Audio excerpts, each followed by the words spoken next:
Charles VI est l'un des rois les plus étranges que l'on ait connus. Enfant, on le décrit comme joyeux, curieux, joueur, extraverti, hyperactif, dormant peu. Ça le rend sympathique. Jusqu'à cet après-midi de 1392 où, lors d'une chevauchée dans la forêt du Mans, il descend de sa monture et tue sans raison apparente 6 de ses camarades de route. Puis il s'évanouit pendant 2 jours et reprend son travail de roi. Mais il a des ratés de plus en plus fréquentes. Il court dans toutes les pièces du palais, prétend qu'il s'appelle Georges et ne reconnaît plus personne. Il se dit entouré d'ennemis, croit qu'il est en verre et va se briser. Quand il sent venir les crises, il se débarrasse de ses couteaux et passe des mois dans son lit. 44 longues périodes de crise en 30 ans ne l'empêchent pas de participer aux conseils et négociations jusqu'à sa mort. Avec des intervalles de régence, fallait bien tenir la boutique. En fait, le bon roi Charles VI était bipolaire.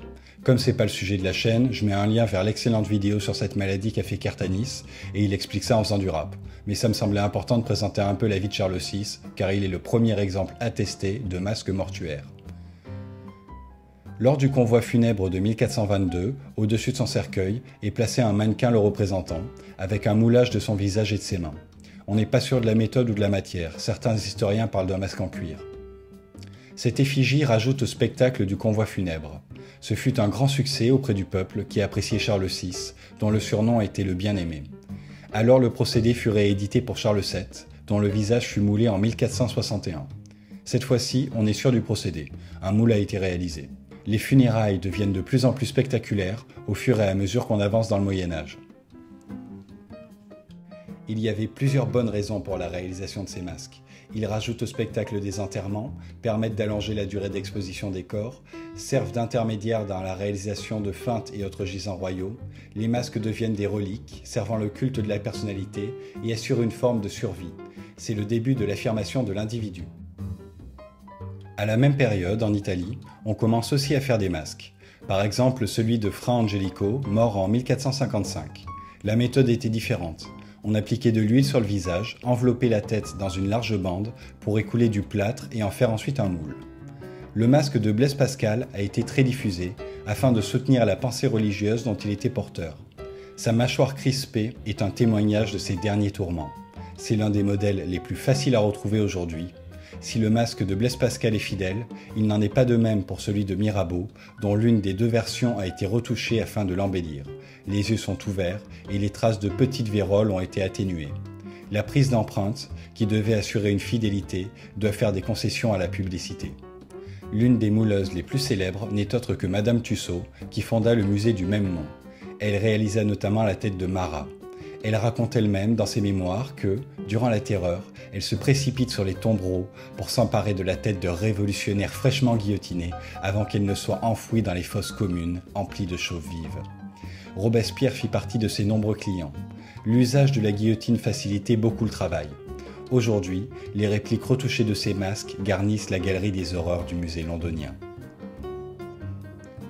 L'Allemagne a beaucoup attendu avant de céder à cette mode pour devenir le pays d'Europe où elle est la plus pratiquée. Le premier masque à tester est celui de Frédéric II de Prusse. De nombreux suivront, comme le compositeur Haydn. Celui de Beethoven est par contre infidèle. Le médecin avait extrait ses oreilles internes pour comprendre les causes de sa surdité. Ces répliques avaient beaucoup de succès, car elles étaient considérées comme l'image de leur âme et de leur génie. Regarder un mort ne choquait pas. On parle d'une époque où la morgue de Paris était ouverte et visitable par tous. Le masque de Napoléon marque un tournant. Une souscription permit à chacun de s'en commander un exemplaire, en bronze ou en plâtre. Des centaines furent fabriqués et on le vit partout, aussi bien dans des lieux publics que privés. Il servit de modèle pour tous les peintres que Napoléon avait refoulés de son vivant et fut ensuite reproduit par d'autres mouleurs, qui proposaient notamment des versions réduites pour les moins fortunés. Cette multiplication des exemplaires, des matières, des formats, leur surexposition, créa une forme d'indigestion, et ce qui devait être un objet de culte devint bien vite un bibelot rabaissé au rang de kitsch. Ces artefacts, rares et recherchés, commencent à tomber en désuétude. Par exemple, le masque mortuaire du marquis de Gérardin était à l'époque l'objet qui avait obtenu le plus haut prix lors de la vente de ses effets personnels.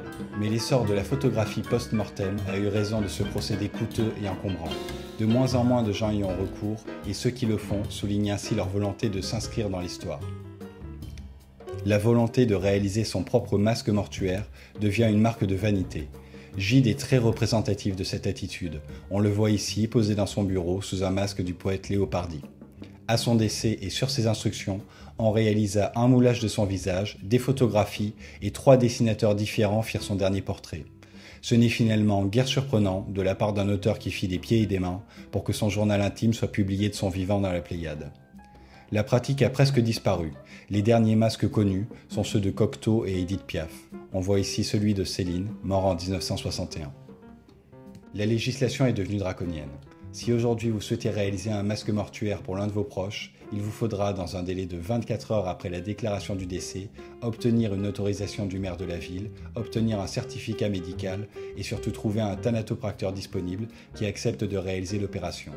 Il n'y a plus aucun mouleur qui accepte de faire ce travail. En fait, l'Allemagne est le dernier pays européen où c'est encore un petit peu pratiqué. Il n'y a pas de musée spécialisé dans les masques mortuaires. Les exemplaires sont dispersés entre les particuliers, les fonds des anciens mouleurs, les bibliothèques, les musées, un peu partout en fait. Si vous allez dans un musée dédié à une personnalité, ils ont à peu près à coup sûr un exemplaire de masque dans leur réserve ou exposé. On en voit souvent passer dans les salles de vente et sur les sites d'enchères. Vous pouvez compter quelques centaines d'euros pour un inconnu, 1500 € pour un Napoléon en bronze ou 4000 € pour un Céline en plâtre. C'est la loi de l'offre et de la demande. Il y a énormément de Napoléon et également beaucoup de faux. Le musée d'Orsay a réalisé en 2002 une exposition, Le Dernier Portrait, dont le catalogue m'a été très utile pour la réalisation de cette vidéo. Je n'ai volontairement pas parlé des masques égyptiens, beaucoup plus anciens, parce que vous pouvez trouver très facilement des documentaires sur Toutankhamon. En fait, le but était plutôt d'introduire de prochaines vidéos sur les photographies post-mortem. Pour le reste, je n'ai toujours pas trouvé de formule de fin, donc je vous dis simplement à la prochaine.